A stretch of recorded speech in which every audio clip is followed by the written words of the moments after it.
They show you Buddha as pale, smooth, distant, soft eyes, straight nose, silk robes floating in a timeless fog. That image feels ancient, peaceful, neutral, but it's not ancient. It's recent, and it's edited. Here's the part they don't lead with. The earliest statues of Buddha do not look East Asian. They don't look European either. They look African.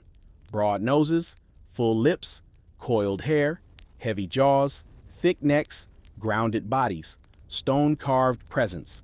And when people first see those statues, they don't say, "Wow, history is complex." They say, "Why don't they show this?" Exactly. Because the moment you accept that the first Buddha images looked African, a lot of other stories start wobbling. Stories about who spread knowledge, who traveled, who taught who gets to be seen as spiritual, philosophical, universal, and who gets locked into the background as primitive. You ever notice how spiritual greatness is always allowed to be Asian or European, but rarely African? That's not an accident. That's design. Let's get something straight before they twist it. This isn't about claiming Buddha was born in Africa. He wasn't. Siddhartha Gautama was born in the Indian subcontinent. Period. But statues are not birth certificates. Statues are cultural mirrors. They tell you who is doing the carving, who controls the image, and who they think embodies wisdom. And the first people who carved Buddha carved him dark, not symbolically, not metaphorically, visually. Stone doesn't lie easily. The earliest Buddha representations come out of Gandhara and Mathura, regions sitting at the crossroads of Africa, Central Asia, India, and the Mediterranean world. Trade routes ran through there like arteries: gold, ideas, mathematics, astronomy, spiritual systems, people. This wasn't an isolated village. This was a global junction. And here's where it gets spicy. Before Buddha was ever carved in human form, he wasn't shown at all. Early Buddhism avoided depicting him physically. They used symbols, footprints, trees, wheels, empty thrones. Why? Because once you carve a face, you lock an image. And once you lock an image, you lock power. So when they finally did start carving Buddha as a man, they carved what they knew, what they respected, what already represented authority, spirituality, and intellectual gravity. And in the ancient world, that look wasn't pale. Africa, especially Nubia, Kush, Ethiopia, and Egypt, had already set the global standard for sacred imagery. Dark stone figures, coiled hair, elongated features, calm expressions, stillness that radiated control, priests, sages, lawgivers, astronomers. That visual language traveled. And when Buddhism began spreading outward, it didn't travel alone. It moved along routes already dominated by African and Afro-Asiatic influence, maritime paths, overland caravans, monastic networks. So when early sculptors asked themselves, what does enlightenment look like? They didn't imagine porcelain. They imagined earth. This is where modern discomfort kicks in, because later, much later, when Buddhism moved deeper into East Asia, the image of Buddha changed, gradually, strategically. Faces softened, skin lightened, features narrowed, hair straightened. The divine became local, then national, then marketable. That's not evolution. That's adaptation under power. Same Buddha, new politics. And just like with Jesus, just like with pharaohs, just like with saints, once Europe and later global institutions got involved, the darker versions got quietly pushed aside. Not destroyed, just relocated, archived, labeled regional, early, primitive, safe words, containment words. Because if the public saw clearly and consistently that some of the oldest spiritual icons on earth looked African, it would mess with the hierarchy. It would challenge who gets to be seen as the origin of wisdom versus just labor. And that's the real fear. Not that Africans were present, but that Africans were respected. So they let the statues exist, but not circulate. Museums hide them in side rooms. Textbooks show one photo, if any. Documentaries mention them in passing, then move on quickly. Because if you sit with those faces too long, questions start forming. Why did early Buddhist art look like this? Who was influencing the aesthetic? Why does enlightenment keep getting lighter as power shifts west and east? And the biggest one, the one they never want asked out loud.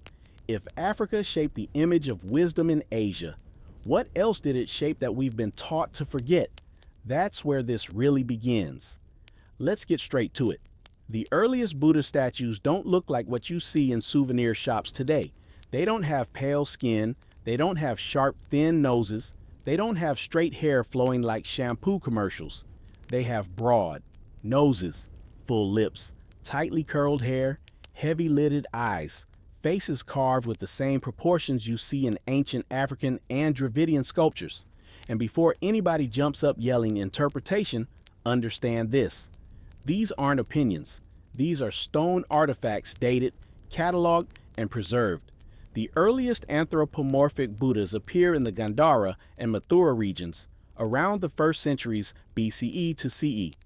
Before that, Buddhism avoided human images altogether. Symbols only. Footprints, wheels, trees, no faces. So when faces finally appeared, they weren't random. They were modeled after living people. Now here's where it gets uncomfortable. Gandhara wasn't some isolated Himalayan bubble. It sat at the crossroads of Africa, Asia, and the Mediterranean world. Trade routes, pilgrims, scholars, sailors, monks. Ideas crossing oceans long before passports existed. And Africa was not missing from that equation.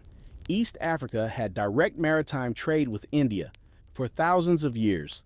The Red Sea, the Arabian Sea, monsoon winds mapped and mastered by African and Afro-Asiatic sailors.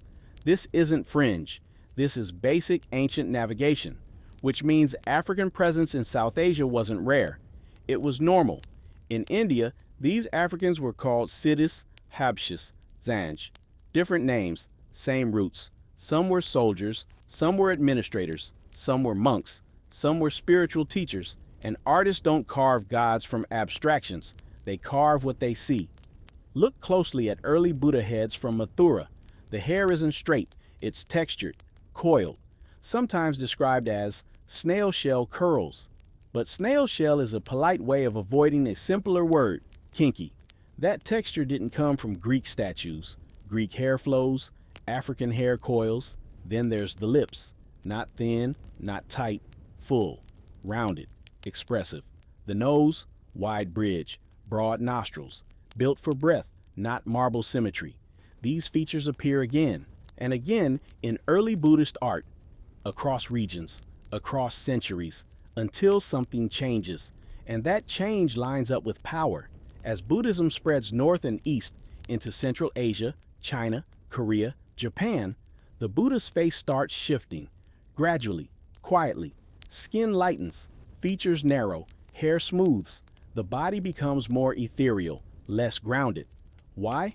Because the image of enlightenment was being localized, translated, rebranded, just like history always is.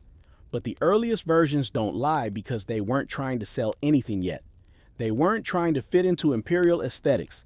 They weren't trying to make emperors comfortable. They were recording memory, and memory remembers faces. Another detail historians mention softly, if at all. Early Buddhist monastic rules describe monks with dark skin tones as common, not exotic. There is no shock, no commentary, which tells you everything. When something is normal, it doesn't get footnotes. And let's talk about the elephant they avoid completely. The Buddha himself was born in the Shakya clan in a region that ancient texts describe as dark-skinned. Not metaphorically, literally. The same texts contrast them with lighter northern groups. Early Chinese pilgrims who traveled to India didn't describe the Buddha as pale. They described the people as dark, the sun intense, the land brown and black with life. But later artists weren't carving for pilgrims. They were carving for courts. And courts prefer mirrors, not windows. So over time, the Buddha became less historical and more symbolic. A blank canvas for whoever held the chisel. That's how whiteness creeps into stone without ever announcing itself. Not through argument, through repetition. Now ask yourself something simple.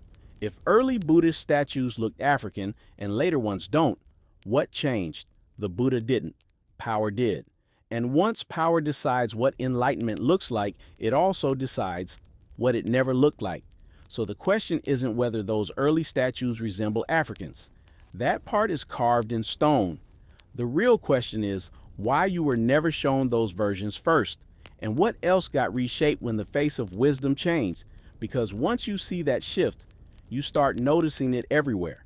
So who controlled the chisels, and what were they afraid you'd recognize if the original faces stayed visible? This is where the conversation gets uncomfortable. Not mystical, not symbolic, but physical. Stone, faces, bodies, proportions. Because before doctrines spread, before texts were translated, before empires sanitized imagery, Buddhism had a look. And that look didn't come from East Asia. The earliest Buddha statues didn't have narrow noses, didn't have pale stone skin, didn't have straight flowing hair carved like silk. They had broad noses, full lips, coiled hair, thick necks, powerful jaws, the kind of features you see carved along the Nile, not floating in porcelain temples centuries later. And this isn't opinion. This is archaeology. The earliest human representations of the Buddha emerge in two regions, Gandhara and Mathura, northern India, Kushan Empire territory, crossroads zones, trade-heavy, African, Persian, Central Asian, and Indian interaction points, not isolated monasteries, not closed cultures, busy corridors of people and ideas. Now here's the detail most documentaries rush past. Before these statues, Buddhism avoided human depictions entirely. For centuries, the Buddha was represented symbolically. Footprints, empty thrones, Bodhi trees, wheels, no faces, no bodies. Then suddenly, boom, the Buddha becomes human, sculpted, detailed, anatomical. That shift doesn't happen randomly. Cultures don't suddenly decide to sculpt divine humans unless they've seen it done somewhere else. And the place that perfected divine human sculpture long before India? Africa. Egypt didn't just sculpt gods. They standardized the divine body, proportions, postures, calm facial authority, the serene gaze, shoulders squared, spine straight, timeless stillness. The same posture you see in early Buddha statues. That seated pose everyone associates with meditation, that didn't originate in East Asia. You can trace it through Africa, through Nile Valley statuary, through Kushite kings, through Ethiopian sacred art. Stillness is power, calm is authority, silence is dominance. That's African visual language. Now let's talk hair, because hair doesn't lie. Early Buddha statues show tight, rounded curls across the head, not flowing locks, not top knot stylized later, tight curls, repeated, intentional. And scholars call them snail shells to avoid saying what they resemble. But nobody carves hundreds of snails onto a head unless they're avoiding a simpler explanation. Those curls mirror African hair texture, period. Later Asian depictions stretch and stylize them, smooth them, elongate them. But the originals, they're unmistakable. You can compare them side by side with African statuary from Nubia and Kush and see the same sculptural logic. And then there's the nose. Early Buddha noses are wide at the bridge, flared, rounded, balanced with fuller lips, strong chins, faces that feel grounded, not ethereal, human, earth-connected. Later, those features narrow, sharpen, lift, lighten. That's not evolution. That's editing. Now ask yourself something real simple. If the Buddha was born in South Asia, a region with diverse skin tones and features, why do the earliest statues resemble African physiognomy more than East Asian stylization that comes centuries later? Because the statue isn't just about the man, it's about the model. Who taught artists how to sculpt enlightenment? Because India didn't invent monumental stone statuary in a vacuum. The technology, techniques, and symbolic language came through contact, trade routes, caravans, maritime paths. And those paths didn't start in China. They started in Africa. The Indian Ocean wasn't a barrier. It was a highway. African sailors, African merchants, African scholars moving ideas east long before Europe even mapped the coast. And Buddhism didn't spread alone. It traveled alongside astronomy, medicine, geometry, metallurgy, and sacred art traditions that already existed in Africa.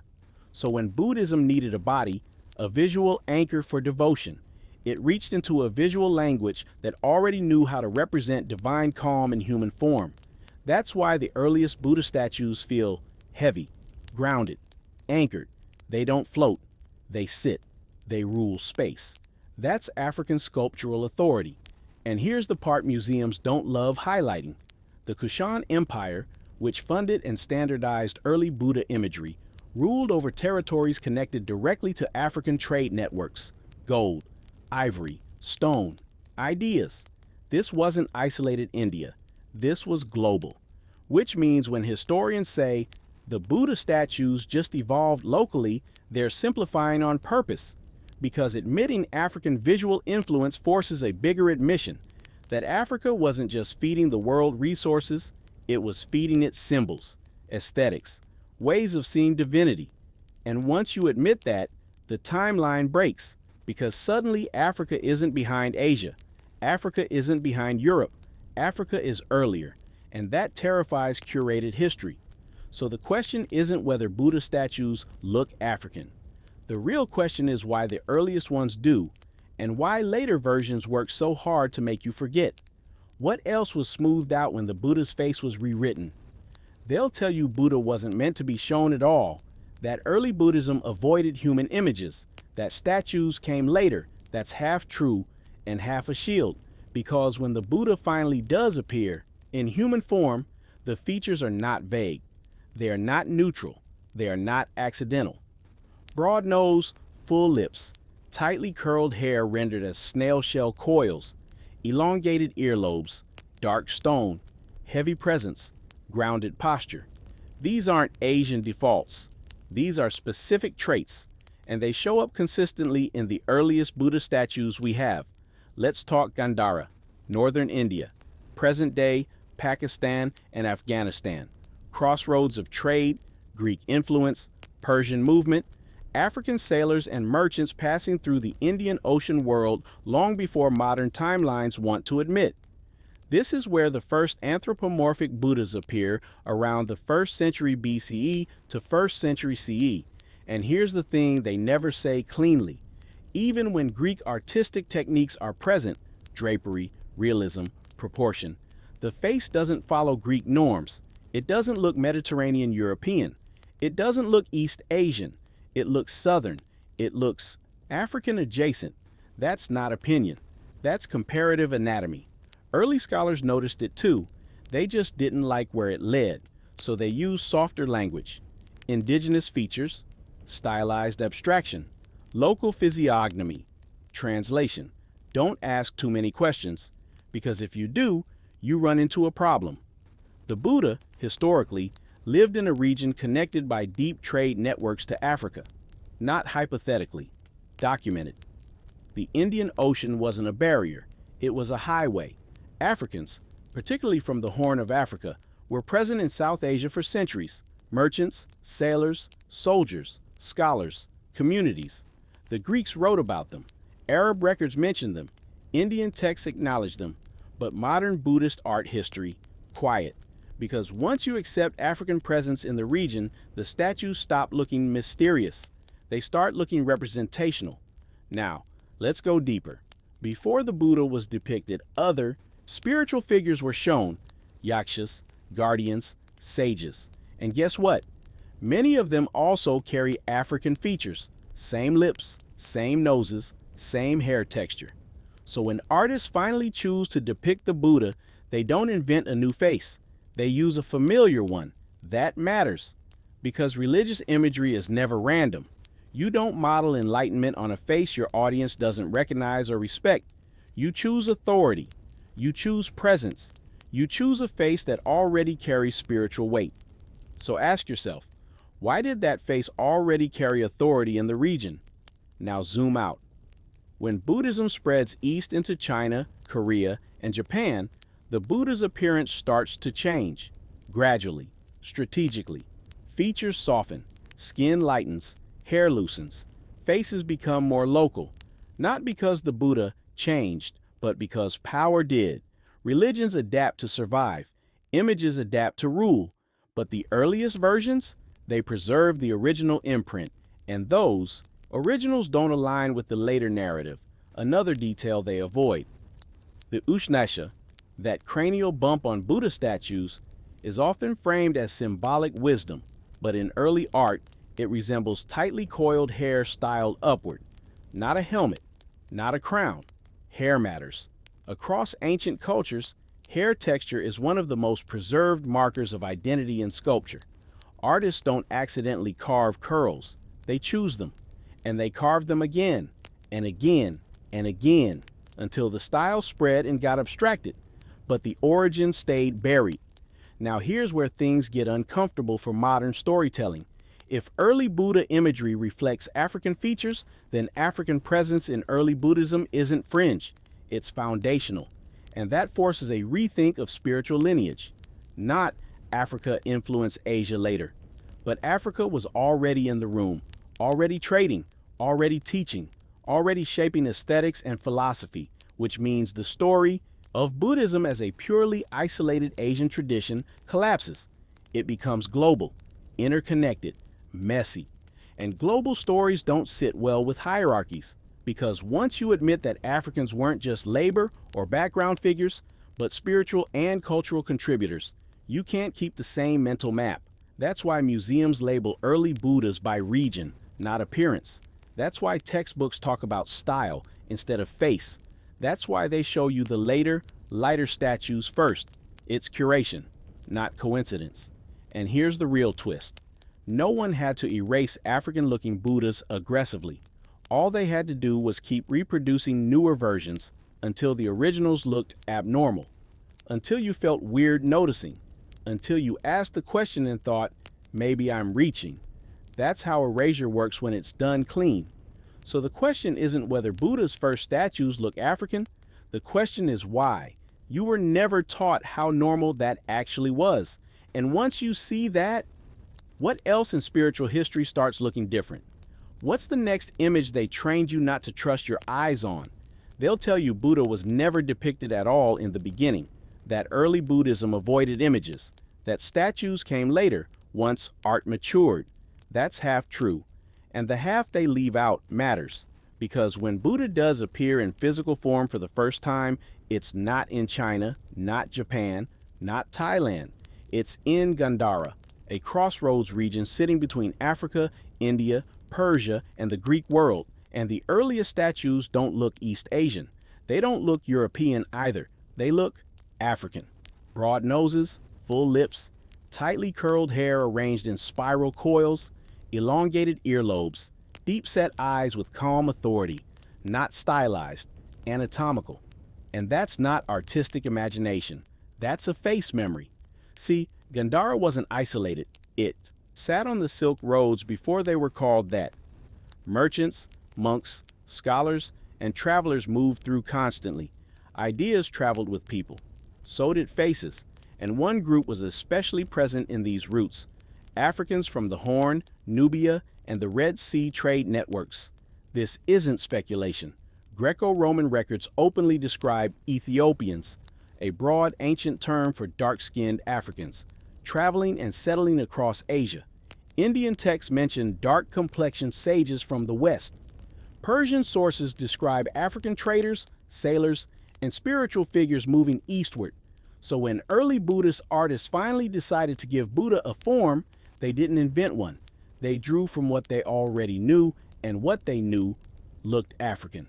Here's where the discomfort starts.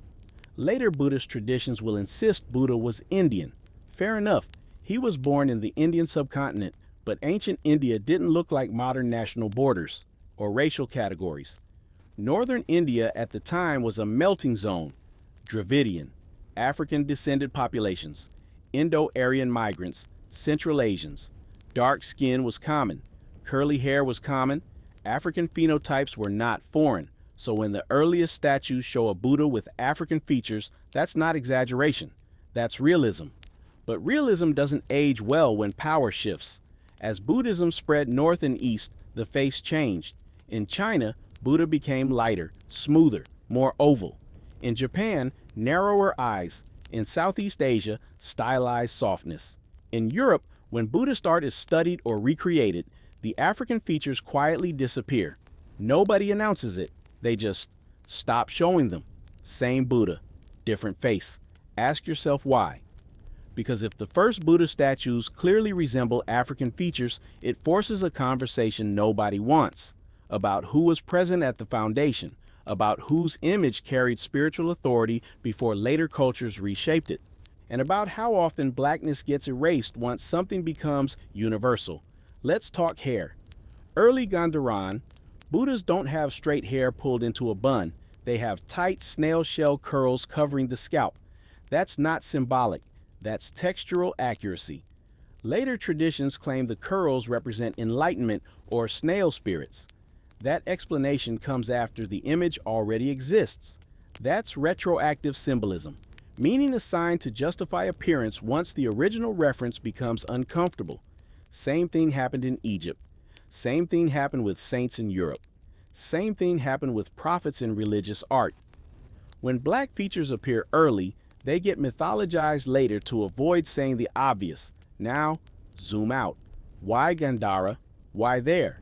Because Gandhara was under Kushan rule, and the Kushans were part of a larger Afro-Eurasian exchange system tied to African trade routes.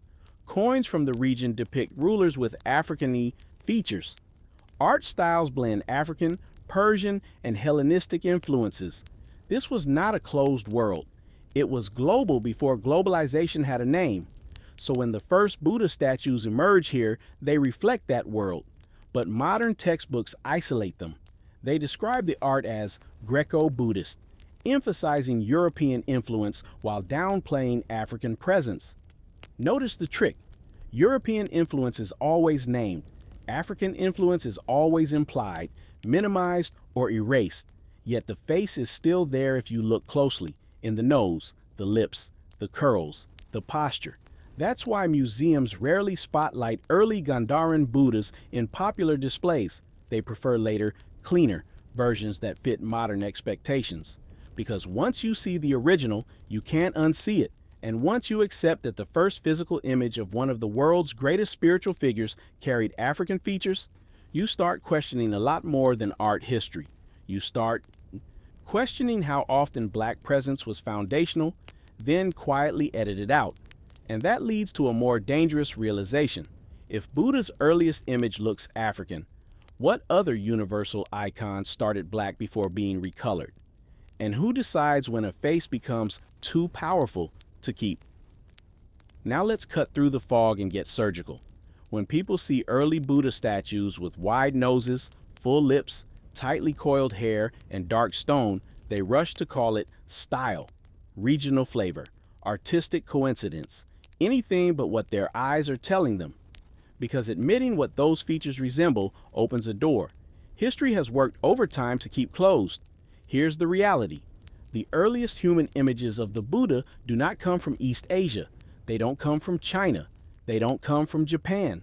They come from regions sitting at the crossroads of Africa, the Middle East, and South Asia. Gandhara, Mathura, Kushan territory, trade hubs, migration, corridors, cultural melting pots. That matters because these were not isolated monks carving figures in caves. These were global zones. Caravans moved through there constantly. Gold, ivory, spices, ideas, philosophies, and people. And among those people were Africans, not hypothetically, not symbolically, documented. Ancient Indian texts reference dark-skinned sages. Greek writers describe Ethiopians moving through Asia. Roman records mention African soldiers, merchants, and monks traveling east. And Buddhism didn't spread through silence. It spread through bodies, teachers, pilgrims, monasteries funded by kings connected to Africa through trade and bloodlines. So when the first statues appear and they carry African physiognomy, the question shouldn't be, why do they look African? The real question is, why would they look any other way? But here's where the trick happens. For the first few centuries of Buddhism, there were no Buddha statues at all. None. The Sagasiti, Buddha was represented symbolically. Footprints, wheels, empty thrones. That wasn't accidental. That was philosophical. The form wasn't the point. Then suddenly, statues appear, fully human, fully physical, and they don't emerge in isolation. They appear alongside Greco-Buddhist art, Kushan coinage, and royal patronage from rulers connected to African and Central Asian lineages. This wasn't some innocent artistic evolution. It was a political moment. Once the Buddha gets a face, whoever controls that face controls memory. Early on, that face reflected the world that produced it, a world where African features were not foreign, a world where blackness did not need explanation, a world where spirituality didn't require whitening to be respected. But fast forward. As Buddhism travels east, something changes. The nose narrows, the lips thin, the skin lightens, the hair smooths out, the features soften into something more familiar to East Asian and later Western audiences. And that transition is never explained honestly. They call it localization, cultural adaptation, artistic evolution, neutral words that hide a power move, because no one asks why the original was allowed to disappear. You don't adapt what you respect. You adapt what you want to replace. And replacement is always about comfort. Here's a detail that doesn't get enough daylight. Some of the earliest Buddha statues are carved from dark stone, not just because of availability, but because of symbolic association. Darkness was linked to depth, stillness, earth, infinity. The same associations found in African spiritual systems long before Buddhism took form. That symbolism doesn't survive the journey east. By the time Buddhism is exported as a pure Asian philosophy, its African fingerprints have been scrubbed off, not violently, quietly, through curation, through museums, through textbooks that show only the final image, never the first draft. And that's how erasure really works, not by denying something existed, by pretending it was never important. Now think about this. Why are early Buddha statues rarely highlighted in mainstream Buddhist education? Why do museum placards skim past their origins? Why do documentaries linger on later forms while calling the earliest ones experimental? Because acknowledging African influence forces a rewrite. It collapses the myth that civilizations developed in clean, separate lines. It reveals that spiritual systems traveled the same routes as trade and bloodlines. And once you admit that, the idea of isolated genius falls apart. What replaces it is something far more dangerous: interconnection.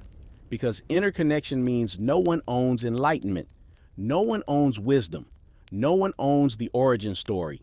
And that terrifies institutions built on ownership. So instead, they let the early statues fade into obscurity. They archive them, they footnote them, they frame them as anomalies. Meanwhile, the later, safer images become the face of Buddhism worldwide. Ask yourself why. If the truth didn't challenge power, it wouldn't need editing.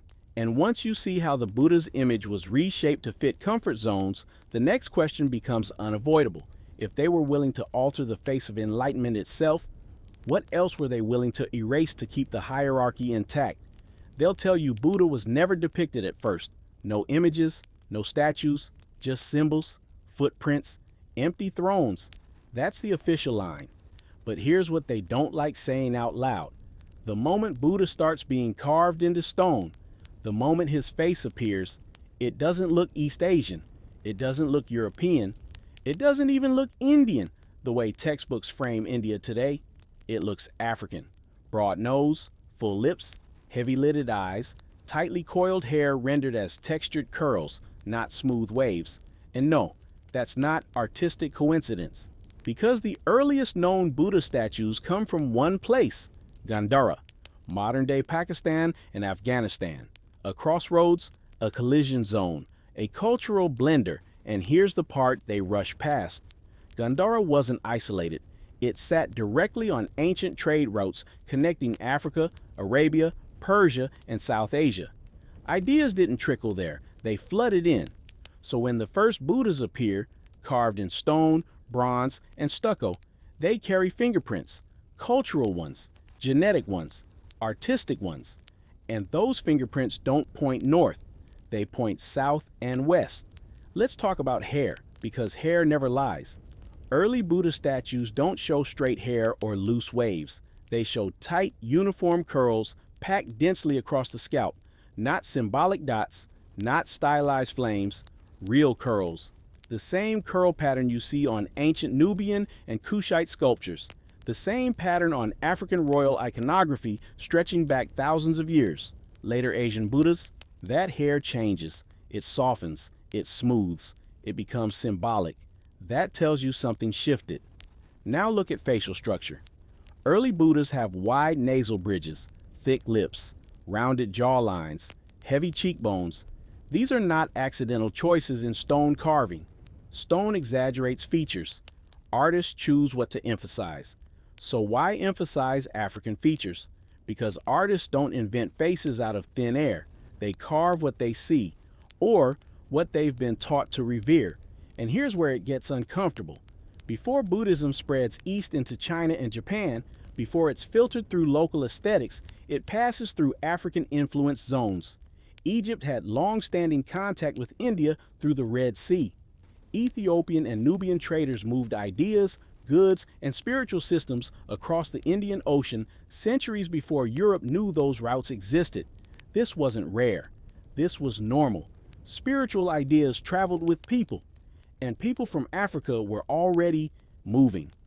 But modern history freezes Africa in place, as if it never left home, as if it never taught, as if it never transmitted philosophy. That's the illusion. Now let's talk about posture and symbolism. Early Buddhists sit the same way African sacred figures do. Grounded, heavy, still, not floating, not delicate, not ethereal. This isn't about aesthetics, it's about cosmology. African spiritual systems emphasize grounding wisdom in the body. Enlightenment isn't escape, it's alignment. Same idea shows up in early Buddhist philosophy. Later interpretations turn Buddha into something lighter, whiter, detached. But the earliest forms, they are embodied, physical, human. That matters. Because once Buddha becomes abstract, his origins become easier to erase, and erase they did. Open a museum plaque and watch the language. Influenced by Hellenistic styles. Greco-Buddhist synthesis. Indo-European artistic traditions. Notice what's missing? Africa. Even though African sculptural traditions were already ancient when Greece was still learning how to carve proportion, even though African stonework mastered realism long before Europe, they'll credit Greece for realism. But Greece learned realism from Egypt, and Egypt was African. So when early Buddha statues suddenly look classical, the question isn't why Greece influenced Buddhism. The question is why African influence is being rerouted through Greece to make it palatable. Because saying African makes people uncomfortable. Now here's another quiet fact.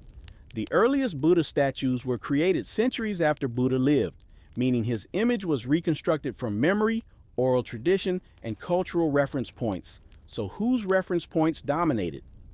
Not East Asia yet, not Europe yet. The regions shaping Buddhism's first visual identity were dark-skinned, trade-connected, African-influenced cultures. That doesn't mean Buddha was African, by passport. It means the world that first imagined his face was not the world they show you now. And faces matter, because whoever controls the face controls the story. Once Buddhism spreads east, Buddha's features change to match local populations. Once it spreads west, he disappears altogether. And the earliest version, the one closest to the source, gets quietly relabeled as ambiguous. That word does a lot of work. Ambiguous means don't ask. Ambiguous means keep moving. Ambiguous means this might disrupt something. So let me ask you something simple. If the earliest Buddha statues don't look like the later ones, and they don't look like Europeans, and they don't look like modern East Asians, then who do they look like? And why does that question make museums nervous? By now, the pattern should be loud. Whenever African features appear at the origin point of a global tradition, the story gets blurry. Dates get debated. Names get softened. Influence becomes coincidence. And suddenly, nobody wants to talk about faces anymore. So let's talk about faces. Early Buddha statues, not the later polished East Asian versions, show traits that don't line up with the fantasy people were taught. Full lips, broad noses, heavy-lidded eyes, thick coiled hair rendered as tight curls, not flowing waves, not metaphorically, literally carved that way. This isn't interpretation, it's stone. The earliest human images of the Buddha emerge in the Gandhara and Mathura regions. And here's the part they slide past fast. Those regions sat at the crossroads of Africa, Central Asia, and South Asia. Trade routes, pilgrimage routes, military routes, idea highways. People didn't just pass through, they settled. They taught, they married, they left marks. Now pause. Ask yourself something simple. If artists were inventing a face from imagination, why choose features that later societies would spin? Centuries erasing. Why not make him look like the local elite? Why not flatter power? Because they weren't inventing, they were recording, and recording a memory that predates the statues themselves. Before Buddha was carved, he was described, and the earliest descriptions don't read like poetry. They read like observations. Dark complexion, woolly hair, long arms, physical markers associated with ascetics who came from outside the caste hierarchy. Outside. Now zoom out. Long before Buddhism spread east, Africans were already present across the Indian Ocean world, not hypothetically, documented. The city, the Habshi, African navigators, soldiers, monks, scholars moving between East Africa, Arabia, India, and Southeast Asia. These weren't rare anomalies, they were communities. And spiritual transmission follows movement, always has. The Indian Ocean wasn't a barrier, it was a bridge, a black bridge. So when Buddhism begins absorbing visual form, it pulls from what's familiar in sacred memory, not what will later be politically convenient. That's why early Buddhas don't look imperial. They look grounded, earthy, ascetic, unpolished, African coded. Here's another quiet detail. Early Buddha statues don't emphasize whiteness, no glowing skin, no ethereal perfection. The emphasis is on stillness, discipline, physical gravity. The body as a vessel shaped by years of meditation, fasting, walking, teaching. That aesthetic mirrors African spiritual sculpture more than East Asian court art. Compare them side by side. African ascetic statues and early Buddhas share posture, proportion, seriousness. No excess, no softness. Power through restraint. That's not accidental. That's a shared philosophy of the body as a spiritual instrument, not a decoration. Now here comes the shift. As Buddhism moves east and north, the face changes, gradually, strategically. Noses narrow, lips thin, skin lightens, hair softens into waves. The Buddha becomes less human, more divine, more palatable to new ruling classes. And suddenly, the original statues are labeled regional variations, or worse, primitive styles. Primitive. Funny how primitive always seems to describe the version that looks the most African. And here's where psychology kicks in. Once an image is standardized, earlier versions become invisible. Museums spotlight the later forms. Textbooks show the cleaner faces. The African-looking Buddhas get pushed into footnotes, storage rooms, or specialized journals nobody reads. Not destroyed, just sidelined. That's how erasure works when it wants to look innocent. But the stone doesn't forget. Even today, archaeologists acknowledge that early Buddhist art was heavily influenced by foreign populations. They just stopped short of saying who those foreigners were. Because once you say African, you have to answer why African spiritual aesthetics were present at the birth of one of the world's largest religions. And once you answer that, you have to explain how deep African influence really goes, not as converts, not as followers, but as carriers of knowledge. So the argument was reframed. Instead of, who did this come from? It became, does it really matter? That's the final trick, because when identity doesn't matter, credit doesn't matter. And when credit doesn't matter, history becomes flexible enough to bend. But let's keep it real. If the earliest image of a sacred figure looks African, and later versions systematically remove those features, that's not evolution. That's editing. And edits always serve someone. So here's the question they don't want asked out loud. If Buddha's first statues preserved African features, what else about early Buddhism has been smoothed over, repackaged, and reassigned once it left the hands of the people who carried it first? And more importantly, who benefits from you never asking? That, by now you should notice a pattern. Every time ancient spirituality gets visual form, Africa is already in the room. And when Buddhism finally allowed images of the Buddha, the first faces carved weren't pale, delicate, or dainty. They were grounded, heavy-lidded, broad-nosed, full-lipped, faces that looked like they came from sun, trade winds, and long-distance movement, not isolation. Here's the part that gets ignored on purpose. For centuries after the Buddha lived, there were no statues of him at all. None. Early Buddhists avoided depicting him as a human figure.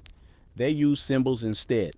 Footprints, wheels, trees, empty thrones. That wasn't because they lacked skill. It was discipline, doctrine. So when human statues suddenly appear around the 1st century, that moment matters. It means something shifted culturally, economically, and politically. And that shift didn't happen in a vacuum. The earliest Buddha statues emerge in 2 regions at the same time, Gandhara and Mathura. Not random places, not isolated places. These were crossroads, trade hubs, cultural collision zones. Gandhara sat along routes connecting Central Asia, Africa, linked Red Sea trade, Persia, and India. Mathura sat on north-south arteries tying the Indian subcontinent to older Afro-Asiatic exchange networks. These were places where ideas moved fast and faces mixed freely. Now look at the statues again. In Gandhara, you see wavy hair, strong jaws, heavy brows, thick lips. In Mathura, you see broad noses, powerful bodies, deep-set eyes, commanding posture. These aren't accidental stylistic quirks.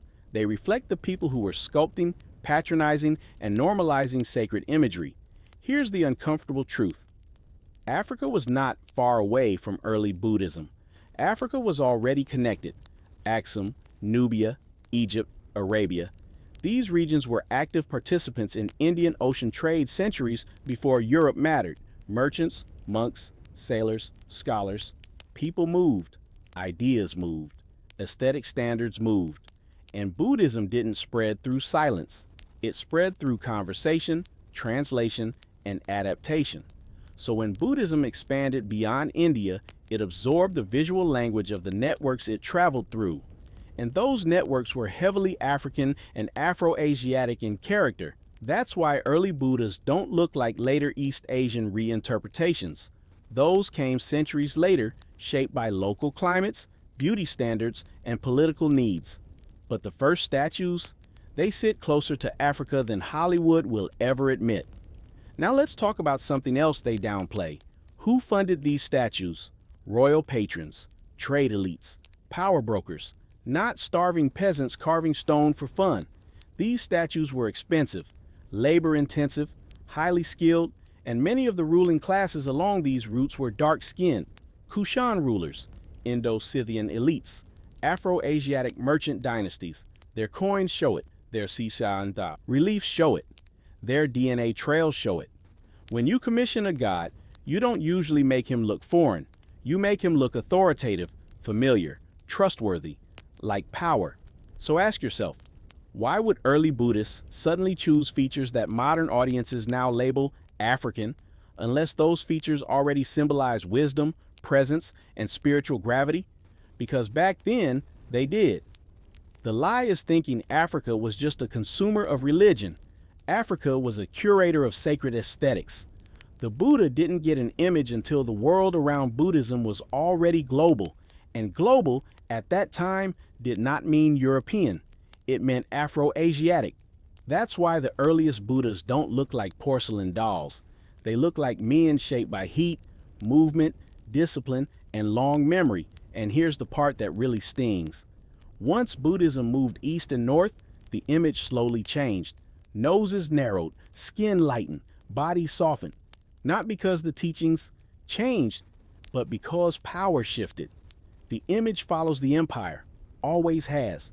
So when people say, Buddha didn't look African, what they really mean is, I'm only familiar with the versions made after Africa's influence was edited out. That's not faith, that's selective memory. Because the first time humanity tried to give enlightenment a face, it borrowed from the oldest visual authority it knew. And if that makes people uncomfortable, good, it should. Because once you accept that Africa helped shape the face of one of the world's greatest spiritual traditions, you have to confront a bigger question. If Africa influenced how enlightenment itself was imagined, what else about spiritual history has been quietly recolored, and why? Here's where the conversation gets real uncomfortable. Not academic uncomfortable, identity uncomfortable. Because the moment you accept that some of the earliest Buddha images looked African, you're not just changing art history. You're shaking the foundation of how people imagine spirituality itself. Think about it. For millions of people today, Buddhism is visually coded as East Asian, pale stone Buddhas, smooth features, narrow noses, long earlobes, yes, but still filtered through later regional aesthetics. That image feels stable, familiar, safe. Now imagine finding out the earliest physical representations didn't look like that at all. They had broad noses, full lips, tightly curled hair, facial proportions that match African populations far more closely than later Asian reinterpretations. That's not a footnote. That's an earthquake. Because imagery isn't neutral. Images teach people who belongs. When a spiritual tradition gets visually recoded over centuries, the original contributors don't just disappear from history, they disappear from imagination. And once a people are removed from imagination, erasing them from the story gets easy. That's the psychological trick. Now here's the part nobody likes admitting. Early Buddhism didn't even allow Buddha statues at first. For centuries, the Buddha was represented symbolically. Footprints, wheels, empty thrones. No face, no body. Why? Because the Buddha wasn't supposed to be worshipped as a god. He was a teacher, a path, a method. So when statues finally do appear, you have to ask, who decided to give him a face? And when they did, whose face felt appropriate for wisdom, discipline, and enlightenment at that time? That question alone should slow you down, because those earliest statues didn't come out of nowhere. They came out of a crossroads, Gandhara, where African-descended populations, South Asians, Persians, and Greeks were all interacting. This wasn't some isolated village sculpting in a vacuum. This was a global exchange zone, and Africa was not absent from that exchange. By that period, African merchants, scholars, and monks were already moving through the Red Sea, the Arabian Peninsula, and into the Indian Ocean trade network. Ideas moved with them, aesthetics moved with them, spiritual frameworks moved with them. And when people sculpt what wisdom looks like, they sculpt what they know. So when those early Buddha images carry African features, it's not accidental, it's reflective. But here's where the discomfort really kicks in. Later Buddhist art traditions slowly change the face, not overnight, gradually, subtly, over centuries. Features soften, hair straightens, facial structure shifts, until eventually the African-coded elements vanish completely. No announcement, no debate, just replacement. That's how visual erasure works best, quietly.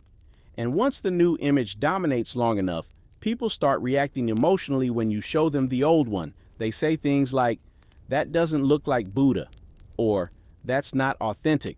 But authentic compared to what? Later versions, or the first, the Zen ones? That reaction tells you everything, because people don't just defend history. They defend the images that shape their identity. And the idea that African features were once associated with enlightenment, discipline, and spiritual authority threatens a hierarchy most people never consciously agreed to, but learned visually their whole lives. Now let's be clear, before they twist this. Nobody's saying Buddhism is African-owned. That's childish thinking. This is about influence, presence, and contribution. It's about acknowledging that Africa didn't just export labor or raw materials throughout history, it exported ideas, philosophies, spiritual frameworks, aesthetics of wisdom. And those contributions didn't disappear, they got absorbed, then recolored. That's a pattern. You see it in Egypt, you see it in Greece, you see it in Rome, you see it in religion. First presence, then blending, then whitening, then denial. And the denial always comes with the same script: coincidence, exaggeration, fringe theory. But here's the thing: coincidences don't repeat across centuries and continents. Patterns do. And the pattern here is simple. When African features appear in ancient high-status imagery, later generations work hard to explain them away. Not because they're false, but because they're inconvenient. Because once you accept that African-looking figures once represented enlightenment itself, the lie that Africa was only ever behind collapses. And when that collapses, a lot of modern assumptions collapse with it. So the real question isn't whether Buddha's earliest statues look African. They do. That's visible. The real question is, why does that fact make so many people nervous? And what else got quietly reshaped the same way? Because if they altered the face of enlightenment, what else did they edit out of the story? That's the door you just opened. By now, you see the pattern, not because I told you. Because once you see it, it won't unsee you. The earliest Buddha images didn't just accidentally look African. They carried African features because the world those artists lived in was African connected, African influenced, African moving. And here's the part they never emphasize. Buddhism didn't rise in isolation. It traveled. It moved along trade routes that existed long before modern borders, before passports, before nationalism tried to freeze history into neat boxes. The Indian Ocean wasn't a barrier. It was a highway. East Africa, the Arabian Peninsula, the Indian subcontinent, Central Asia, all connected. Merchants, monks, sailors, philosophers, stoneworkers, metal casters. Ideas moved with people, and art always follows ideas. So when early Buddhist communities finally decided to depict the Buddha in human form, they didn't invent a face out of thin air. They used the visual language they already knew. That language included Africa. That's why the first statues don't look like modern East Asian Buddhas. They don't look like European reinterpretations. They look grounded, earthy, full-lipped, broad-nosed, heavy-lidded. Features common across ancient Africa, South Asia, and Afro-Asiatic populations. This wasn't ideology, it was reality. But later, the edits began. As Buddhism spread north and east, new empires took ownership. New patrons funded new art, and every power center reshaped the Buddha in its own image. China softened the features. Japan refined them. Europe spiritualized and sanitized them. And Africa? Africa was quietly edited out. Not erased in one loud moment, but softened away, thinned, lightened, abstracted, until the original faces became oddities instead of foundations. That's how historical erasure really works. Not with fire, with preference.